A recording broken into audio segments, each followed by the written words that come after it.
Young world, what's going on? It's your man Distinguished. You're now tuned into another episode of Tea Time with Distinguished. I have the privilege and the distinct honor of interviewing one of my big brothers in the community, a pillar to my generation. Yo, make sure y'all really lean on Suga Ray, man. He's done a lot of work in the community, and he has a lot to say. So without further ado, ladies and gentlemen, Suga Ray, ladies and gentlemen. Peace. What's going on, my Yo, black man, brother? it's good to be here, man. Tea time, let's get it. Yeah, Where my yeah. tea at, man?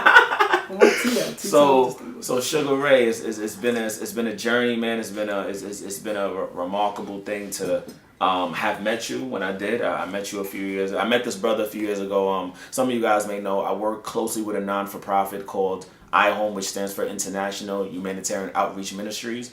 This organization was formed and founded by a brother in Brooklyn who is very well connected with the Haitians overseas. This organization was specifically created for when the earthquake happened in Haiti several years back. So I've been volunteering with this organization for the last 11 years of my life, and it's been a very distinct honor. And this brother, I met him at one of the events there, and it was an amazing experience. And we've been, kept in real close contact ever since. And just to know him is a blessing. So I'm very honored to have this brother on the show. So Suga Ray, just let the people know about, who you are and what you do and, Before that, actually, I think your memory escapes you. I met you before that. Oh, yeah? I came to that event because of you, but I actually met you before that. I met you, I believe, at York College. You was doing some poetry. I met you through one of an old mutual friend that neither one of us speak to anymore. Okay. I met you years before that, probably like 2010.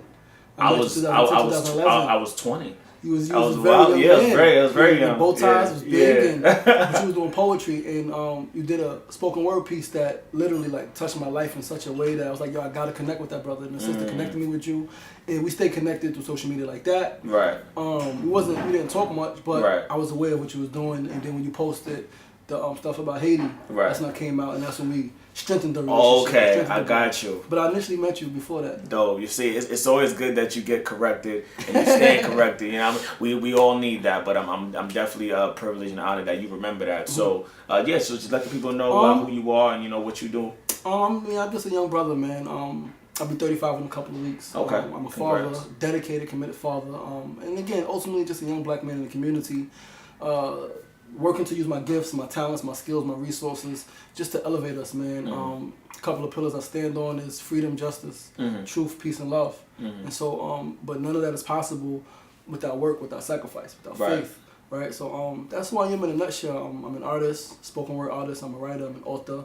I'm an actor. I'm a filmmaker, educator, spiritual guide to some people. Right, a little bit of this, a little bit of that, man. But bottom line, I'm just a young black man striving for improvement. Okay. So recently, for those of you guys who don't know Suga Ray, as he mentioned earlier, he is a published book author. This brother writes some amazing things. And one of the things that recently he just wrote is a book about his daughter called Dear Usha. So can you explain to us where the inspiration and the creativity came from writing this book, obviously from your daughter, but just the thoughts and how you were able to conceptualize it and put it in a piece of audio work? So my dad passed when I was 11 years old, right? Okay. And maybe 2 years before he passed, I made a promise. I said, Dad, I'm gonna write books when I get older. Right. And now fast forward to 2017, I've been featured. I've had quotes and passages in other people's books, and I've been in magazines and newspapers, but I had nothing of my own, right? So now I have my daughter, and I'm looking at her, and tumultuous time, a lot of transitions in my life at the time. And I was like, if I die tomorrow, what does my daughter have to build upon? Like, I got a name. People know Suga Ray all around the world. I said, but Malcolm X is pretty bigger than me, and he died and his family struggled. Right? So a name don't mean nothing. I don't want a street sign. Jules. Like, I don't want the street sign. I want, like, money.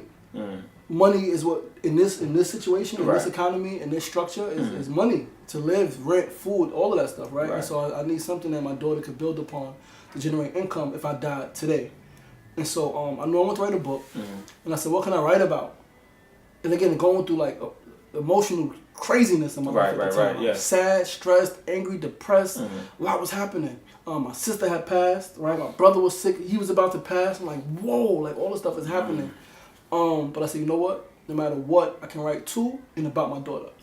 And I sat in the park and I just wrote is letters, poems, and stories, right? 5 letters, 5 stories, 25 poems to her and about her. And ultimately to remind her, right, if she ever forgets that she is powerful, she is beautiful, she is great, she is divine, she is majestic, she is all of this stuff just because she's a black girl, regardless of who her father is, regardless of who she grows up and marries, regardless to what her bank account is, regardless to what kind of job she has. Because too many times we tie women's power, black women's power, to who they marry, who their parents are, Jules. how much money they have. Oh my it's God. like, whoa, Speaking. you're a powerful black woman just because you're a black woman and you deserve honor and respect. Wow. Listen, you guys ain't gonna get this nowhere else. That's what I'm saying. Like, this brother's dynamic and powerful. Book this brother today. He gonna leave all his information at the end of this video. But wow, that was a lot. So I also understand too that a while back I saw that this is around the time, not when it started, but when like a real focus, like somebody put like a red beam camera on it, the whole Me Too movement, and in terms of the rape aspect, I noticed you were doing a whole bunch of campaigns. Now, where did that come from? My work around rape and rape culture. Right.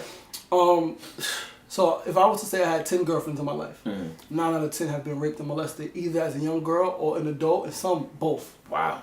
I know women who were raped every decade of their life. At 0 to 10 they were raped and molested, 10 to 20 they were raped and molested, and 20 to 30 they were raped and molested. Wow. And again, that's, I would say 9 out of 10. If I had 10 girlfriends, 9 of them. And then boys as well. I have some guy friends, right, who've been molested and raped, right, as little boys in certain situations in prison. Wow. Right? And so it's like, man, we need to raise awareness, not just about rape, and even deeper what rape is. Right. A lot of us think that rape is just a physical grabbing somebody and give it to me. Right. But it's deeper than that. It's manipulation. It's if you know someone doesn't want to give you some, but you guilt them into it. By definition, right, that is rape. And so it came from that, you know, but even more specifically, a young girl in my community was raped, right? And this is what changed my perspective. She was 15 years old, homegirl leads her to an apartment, right? A couple of boys, not too much older than her, you know, same age group, so they wasn't like grown men. Right. But they basically coerced her. It was like, yo, if you don't do this, then we're gonna burn you, we're gonna hurt you, we're gonna do this stuff to you. Wow. And so she went along with it, and she was like devastated. And I was one of the first people her grandmother told me at a funeral. Her grandmother called me outside. And from there, I was like, I gotta use my voice, I gotta use my power, and we started campaigning. And I will say this, 'cause I don't think you know this, and the viewers definitely don't know this. I actually stopped the campaign when I realized that I had played a part in my youth in rape culture. I had manipulated girls who I knew liked me, who we would hang out, but they never gave me none. Yo, let's get some liquor. Right. I mean, let's get drunk. Knowing that if she get drunk, I can start taking the clothes off. She's not gonna say no. Right. Right. And I had to like I played a part in that, and it hurt when I the more I learned about what rape and rape culture is, the more I reflected on my own actions. I was like, damn, Suga Ray, you got to make some amends with some people. Right. So with that being said, is there anything that you want to tell the viewers, or anything that you want to tell the people, especially like men who are still learning and probably still engaging in rape culture, and a lot of them don't know? Because for some people, I looked at the definition last year, especially when the radio personality Charlamagne the God was talking about it on the Breakfast Club, and the definition of rape culture is like a huge long packet. It ain't 1-2 sentences. It's a long definition. So is there any message you want to leave with people who may have been affected by actions that they may not have known they were actually a part of? Learn, right? Okay. Listen. Right, to those who speaking about it, to those who've been violated, right? Listen to them without your judgment, without trying to put on what you think is right or what you think they're exact. Just listen, listen, learn, study, reevaluate, and just keep doing the same process. Keep stay literally. You gotta stay in meditation, stay thinking, stay reflective, stay listening, stay learning, right? Because again, it is so deep that so many of us, and especially when you come from the hood. Right. Certain things is normal. Like again, it's normal to yo, get a drunk. It's normal. It was normal in my hood, in my community. Like you chilling with the girl and y'all smoking or whatever. Pull your joint out. Wow. And see what she do. Wow. And it's like, yo, that's not okay. That's not okay. Right. It is not okay, right, to coerce someone or to bribe someone or to manipulate someone or to use someone for your own benefit. Because even sometimes, I know girls who have said yes. Just because they don't want to be talked bad about, just because they're afraid. And so they're like, yo, what's the worst? It's just sex.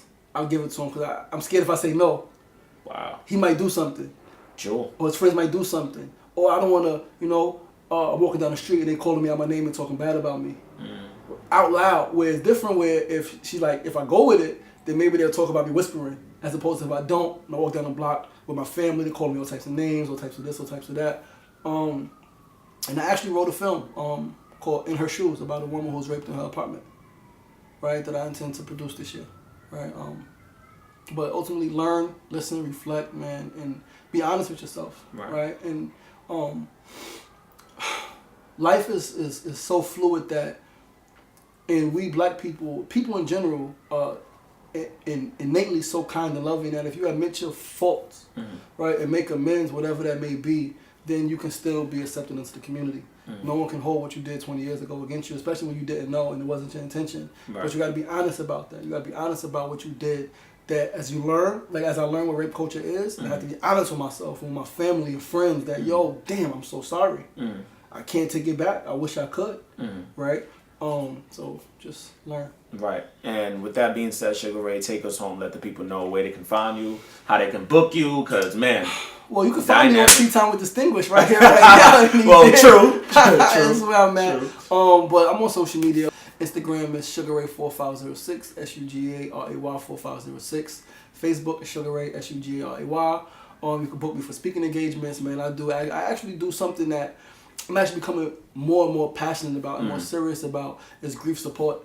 Knowing that so many people have lost so many loved ones, and helping them through that process of understanding the process of life, right? Because I've lost 3 siblings plus a parent to cancer. Added with maybe 60 friends who've been murdered, right? So grief support. So I'm able to be booked for speaking engagements, man, at your schools, mentoring sessions with your young men, fatherhood sessions with the fathers, right? Hit me. Let's work. Well, ladies and gentlemen, thank you guys so much for tuning in to today's episode. A very powerful message and definitely timely, definitely much needed with everything going on in the world, especially being that this is Black History Month. There's a lot that we have to unpack, and I feel like this is just the tip of the iceberg. So again, thank you guys so much for rocking out with us, Suga Ray. I really appreciate you, my brother. Thank you again for coming. This has been another episode of Tea Time with Distinguished. Sip wisely. Sip wisely. Let's get it.